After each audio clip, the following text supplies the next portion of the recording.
ရွှေတကုံစီရီတော်၌နေုံလာပြည်နေမဟာသမယအခါတော်နေ့အခမ်းအနားကျင်းပမည်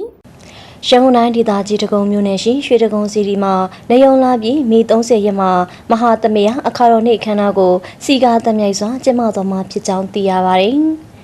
ရွှေတကုံစီရီမှာ12လရာသီပွဲတော်များကိုလာအလိုက်နှစ်စဉ်ကျင်းပလျက်ရှိရာအခုနှစ်နေုံလာပြည်နေ့မှာမဟာသမယအခါတော်နေ့အခမ်းအနားကိုကျင်းပတော်မှာဖြစ်ပါတယ်။အဆိုပါနေ့မှာမနက်9:00နာရီမှရွှေတကုံစီရီတော်မြတ်ကြီးအားအာယုံဆုံးကတ်လူပူဇော်မှာဖြစ်ပါတယ်။မနက်6:00နာရီမှာတော့ရွှေတကုံစီရီတော်ဩဝါဒစရိယဆရာတော်ကြီးအမှုပြုတဲ့တန်ဃာတော်များကိုအာယုံဆုံးဆက်ကပ်ပူဇော်ပြီးလှူဝဲပစ္စည်းများကိုလှူဒန်းမှာဖြစ်ပါတယ်။မနက်6:00နာရီခွဲမှာရွှေတကုံစီရီတော်ရေမီမော်ရှိရှေးဟောင်းဗုဒ္ဓရုပ်ပွားတော်များတစားမှာမဟာသမယအခါတော်နေ့ဆိုင်ရာတိမတ်ဖွယ်ရာများကိုပြောကြားသွားမှာဖြစ်ပါတယ်။အဆိုပါအခမ်းအနားမှာမဟာသမယအခါတော်နေ့ဖြစ်ပေါ်လာပုံကိုဖော်ကျူတဲ့အနေဖြင့်ဗုဒ္ဓဝေယဝိဆာအသင်းများနဲ့ဝန်ထမ်းများကကလိလဝတ်နဲ့ကောလိယအုပ်စုနှစ်စုခွဲ၍စီရီတော်ကြီးအားလက်ရည်လက်လေပူဇော်ကရွှေတကုံစီရီတော်မြောက်ပတ်မုတ်ရှိချမ်းသာကြီးတစောင်းမှာမဟာသမယသို့ရုပ်ဖက်ပူဇော်တော်မှာဖြစ်ကြောင်းသိရှိရပါတယ်ရှင်။